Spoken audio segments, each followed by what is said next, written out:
Hello and welcome. Day 102 of 365 days towards racial change. My name is Tomlins Nyback, and it's a pleasure to be with you once again. Thanks for keeping up. We're here exploring Black issues in America, and we're being very exclusive about how we address those issues. The media and popular jargon today is inclusiveness, diversity, and all those warm, fuzzy words. If you've stuck with me any period of time, um, you know how blacks associating themselves, anyone equating themselves with Black issues, or blacks equating themselves with any other issues, peripheral issues. Uh, Both parties are doing an injustice and are not well informed about the nature and the condition of how each party comes to feel disenfranchised and marginalized in America. You know, the one element, I'm glad the argument comes up. I was even encouraged to apply to one of these diversity um, forums, summits, and things like that. Probably not going to get in from some of the things I said, but it makes me think. I'm glad it makes me think about my position and holding it. And I'm along the lines of Dr. Claude Anderson. I'll introduce you to him in a second. Uh, One special point will keep blacks in a very unique category, and it's from where we need to argue and fight from. And it's time. And what I mean is time is our blackness was always apparent in the world. There's no getting around it. And we are, in many respects, subjugated, abused, um, disenfranchised only based on that skin color.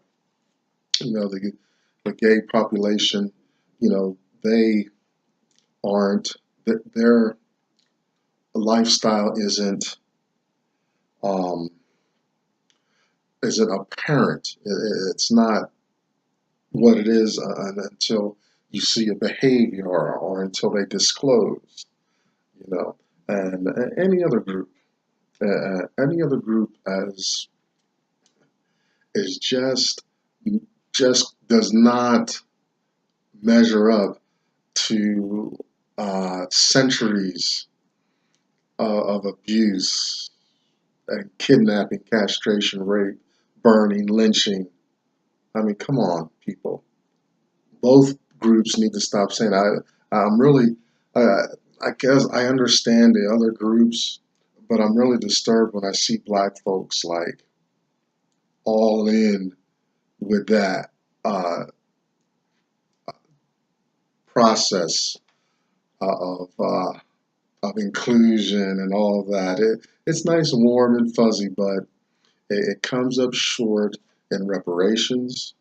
We're owed, black folks, descendant of slaves, are owed billions and trillions of dollars in labor, um, what we've suffered mentally, possible conditioning that's occurred here in this nation from it. So it's just incredible. I'm just off at a tangent.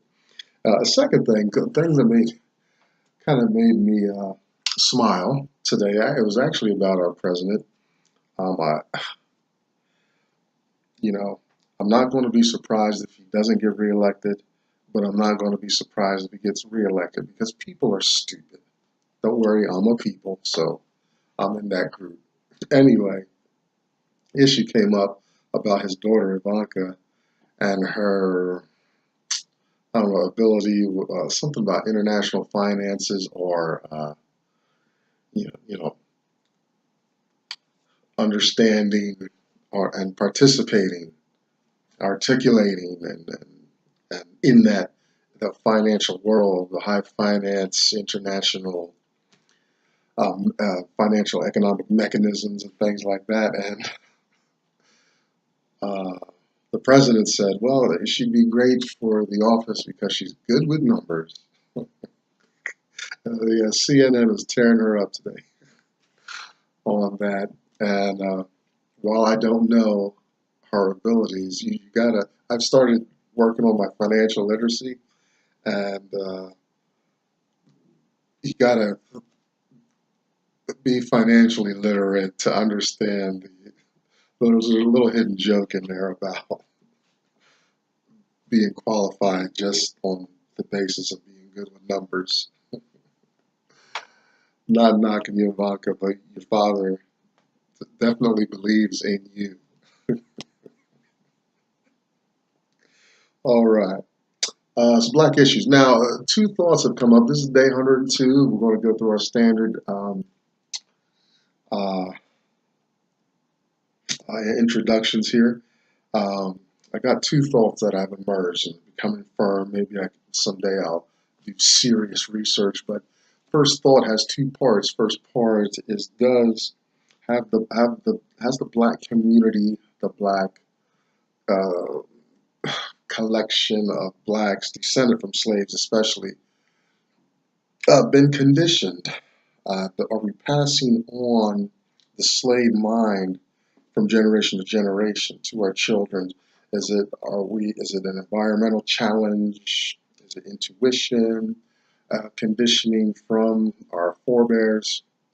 If you stick around here long enough, you'll get a flavor of where I lean with that. But I'm just posing a question I want you to think. And the second part is, does the white mind of entitlement, expectation of favor, privilege get passed on from generation to generation? Does the environment facilitate that kind of interaction and belief in the world, especially in America? And my second thought is a more concern for financial literacy, political literacy, more financial literacy, economic base, so that we know what we're talking about when we're talking about money, finances, business, the understanding being an employee, an acceptable lifestyle in an information age, in an age where things are changing at a remarkable speed. I know there's a point in my life where, I came of, and the things seem to have an expectation for me, a linear growth and all that. But it was the explosion of the internet and all that, and life just zoomed right on by me. I'm about to catch it again by the tip of the tail, because I'm increasing my financial literacy. I'm understanding power of the dollar, or lack of, or we're going to talk about today in a little bit. How my dollar's used, how my labor, my sweat is taxed 3 and 4 times, how I have so little disposable income, what I save that can be potentially taxed, not understanding how to protect my assets, knowing the difference between assets and liabilities, income and expenses, cash flow, and these things are becoming important to me. And, and it's because I'm getting older. I'm starting to see, okay, I'm about to graduate out of life. Where in my class do I want to be? And I'm thinking I want to be near the top in a lot of ways. So we got to, I made this radical change just in this month alone. I'm turning this whole life around. I've been going in the wrong direction for the wrong reasons, for pleasing the wrong people, following the ideas and dictates of the wrong institutions, my upbringing, did not equip me with the proper tools, and sense. And like Will Smith says, I may not be responsible so much for where I'm at today. Yeah, the environment had its play, and I made a lot of poor decisions. But it is my responsibility to make it right. I'm old enough, I can protect myself, I can speak my mind, I've got to let go of fears, and I've got to get my needs met in the world, because I've realized it's not going to happen for me, and it doesn't matter that I didn't get specific things on the way up. It's my responsibility to make it happen now, and it is possible. I'm encouraged by a man named Dr. Claude Anderson. I was introduced to his works, his videos and stuff, and I've been on a tear ever since. 102 days specifically. I read 3 of his works. First work, A Black History Reader, 101 Questions You Never Thought to Ask. Please get these books so you can fact check me, fact check him, and everything. These books explain the relevancy, the question marks I had on my life. You might be white, Asian, and may just want to do some research. Get a very candid, commentary on the black issue in America, and use it for good, please. Black Labor, White Wealth, Search for Power and Economic Justice, and Dr. Anderson's Plan to Empower Black America. Powernomics. You can find Dr. Anderson at powernomics.com, and also the Heritage Institute in Washington, D.C. Behind me, you'll see the hashtag #UsToo is for that movement. It's black women coming together, supporting one another. It's kind of a response to the hashtag #MeToo movement. Apparently, black women didn't feel they were being too successful there, so this is important. And there are other groups, black groups, meeting there. I encourage you to check out Black Enough, BLAGGENUF, kind of a black Facebook. More forums and communities there. If you found me on YouTube here, then you're computer literate enough to find your flavor in this information age. Although I'm a promoter of books, I like holding books in my hand. And we'll finish up the introduction with Uncle Tom's Cabin, Harriet Beecher Stowe's phenomenal work, fictional life of slave life in America, mid-1800s, but it has its basis in true and real events facing slaves, slave owners, slave traders, politics of the day. There's evangelism in there as well. But it's an encouraging read. We get blackface from that.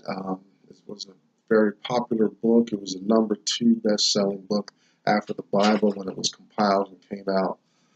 It's a must-read because it shapes the stereotypes of a lot of relationship issues here in America as we follow Uncle Tom. We're going to check in with him after we finish our series, which we're going through right now. We're looking at the 56 signers of the Declaration of Independence, looking at their religion, seeing if their religion impacted their view on slaves, holding slaves, their relationship with slavery, why they signed the Declaration of Independence, a little biographical material as well. We do 2 a day in this series, and we're in the H's, the biggest section of the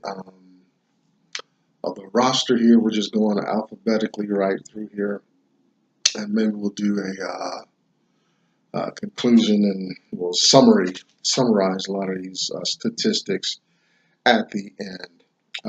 So for day 102, we're looking at Stephen Hopkins and Francis Hopkinson. They tried to do a tongue tangle on me today. Hopkins and Hopkins' son today. All right. Stephen Hopkins, born 1707, died 1785. he was involved in a dispute over currency and paper money, and those are very real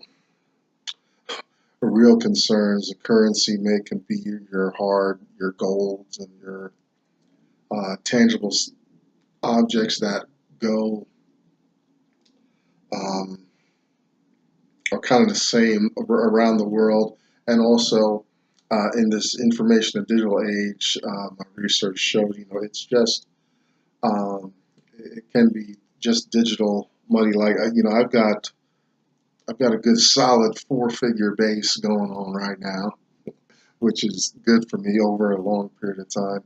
But it's mostly digital. I think I've got some change in my pocket, so I don't hold a whole lot of cash anymore. So um, Hopkins, though he had his dispute, he wanted to promote more paper money. And before the federal note came, the money, paper money, was all over the place, and there was no good standard. Each colony had for its printing its money. Different markets probably had their own money and stuff like that. So there was a dispute over that. I'm sorry if I'm being confusing over that. I do want to say currently today the dollar um, is a little weak against the euro. I think the $1 is equivalent to 80 cents of the euro, so the euro is pretty darn strong. I think that's how it works. Oh, he is represented Rhode Island, and he was a scientist, astronomer.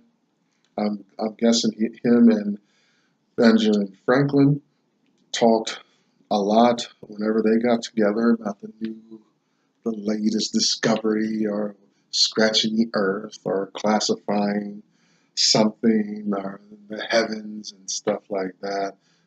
His astronomy, um,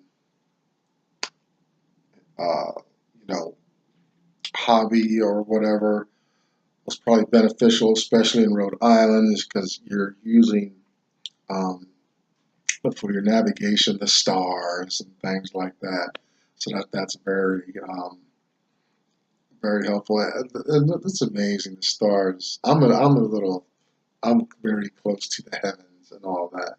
And except for the planets moving across, your occasional comet and asteroid, meteor, and all that.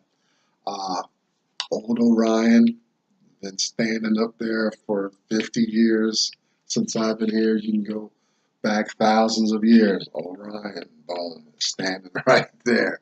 Big Little Dipper, all your constellations, and all this is moving, and it's all relative. So, it would take a long time, a very long time. Right now, the Earth is on an axis, and we're firmly pointed to what we call the North Star. But the Earth is going through what's called precession, and it's rotating around and around, and it takes they're estimated it takes 26,000 years for it to make this rotation. To understand what I'm saying, take a top. Uh, I know it's the year. I don't see tops much anymore. Or you spin an egg or something. Try to find an object. You spin it. When you spin it, you'll notice it's rotating, but it's going through another slower rotation. Its point is going through a slower rotation, you know, uh, as it's spinning. So that's what the Earth is doing, and all the bodies out there. So I'm very close to astronomy. He was a politician, kind of early, age 23, he got into it and all that. Remember, this is an older guy, born 1707. So, he's up where it's a 60 something when he signed the Declaration of Independence. His age caused that he had a developing palsy in his hands, so it took him both hands to sign the Declaration of Independence. A merchant, he profited from the war as well, made cannons during the Revolutionary War. He wrote The Rights of Colonies, examine a document to get the colonists thinking about England's encroaching taxes and things like that. Was a slave owner, which lost him his position with the Quakers. Quakers were pacifists, and but he was one of the good, better slave owners. In his will, he encouraged his people, his executors, his estate, to release many of the slaves, not all, but many of the slaves.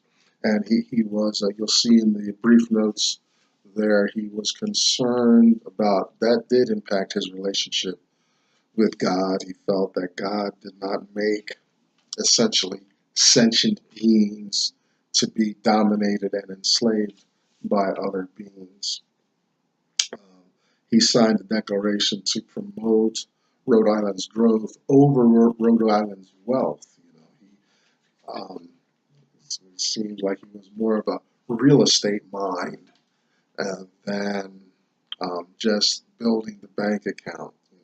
Let's get land. And this is the argument that Dr. Anderson and myself are making about the black issues in America. We need tangible items, objects, but we don't need tokens. Not necessarily numbers in our assets column or higher incomes, but let's have something to show for it. Let's some thriving communities, equal access in all businesses, all whole cross section, all over the place. Vertical integration of our businesses, ethno aggregation, where our commerce and economics amongst ourselves is encouraging and profitable to all black people who interact with each other, just as the Arabs, the Asians, the whites, the Hispanics do. Okay, so he was a signer. He wanted to promote Rhode Island's growth. It said growth, but I'm quoting. I researched a lot of this out of Wikipedia, so we're just glossing over, just trying to getting out these tidbits. So it just said promote growth.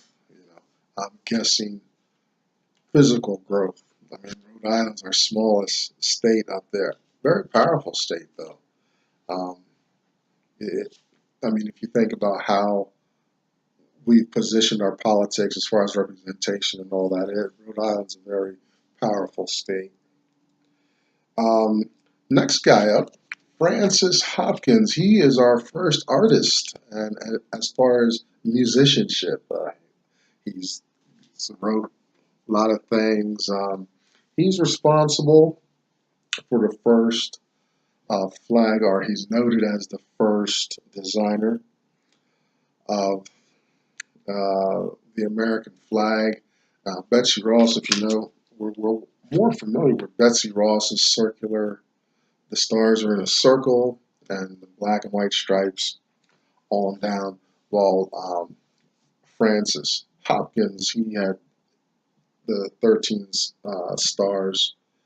Each star had 6 points, but it was a more square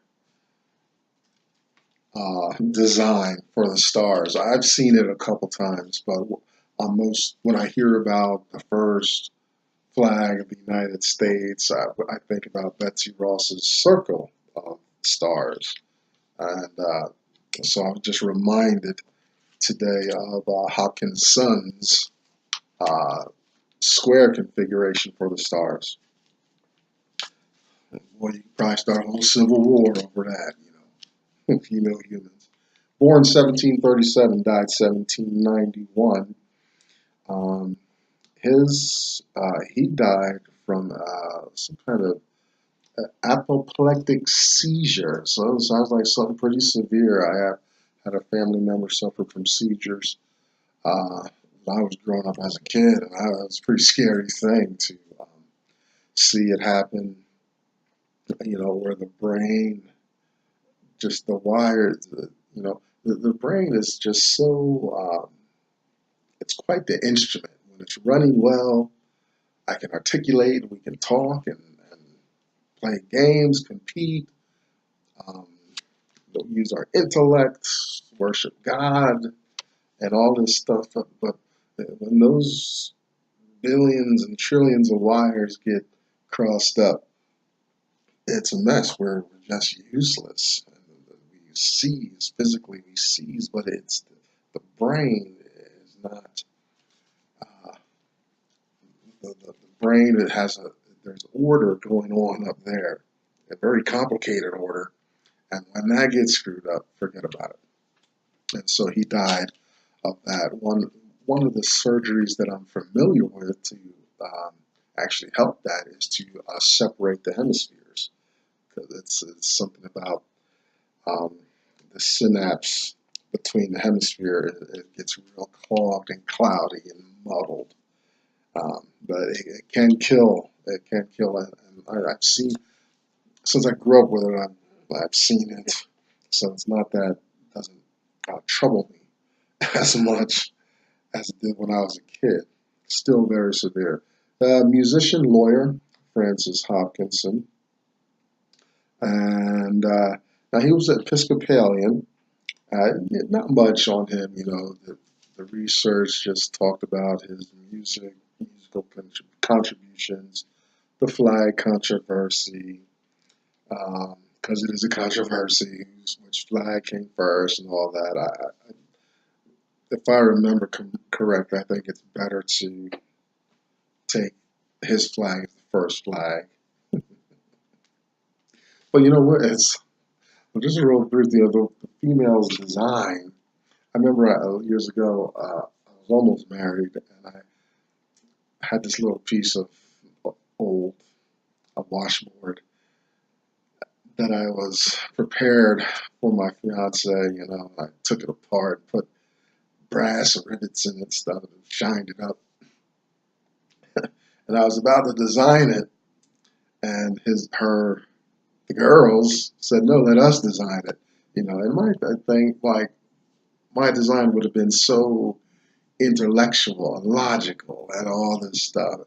But no, the girls, they put those flowers all over it and stuff. So Betsy Rose had a different idea. It's interesting things, differences that come up between men and women. I like both designs. But we got 50 now, so that would have been a pretty big circle in the end. Oh no, okay, Episcopalian. He simply is abstained from slavery. Yeah, his resume is was a very busy guy. All the men were, of course, but he moved around a lot. He was in Philly. Um, uh, After the war, George Washington appointed him to appointments in the courts in Pennsylvania and all that. So he was just a busy guy. He didn't seem he had time for slaves. Um, he was free to practice his art. I'm a musician, so I know what it's like when I'm unencumbered and well rested and can focus, and then I can get to playing some guitar and working on some calluses and creating um, uh, the appropriate sound in my own space. So that's good. Two more down. Day 102. I'm Tomlin's Nyback. 365 days towards racial change. Let's do it again tomorrow. I look forward to seeing you again.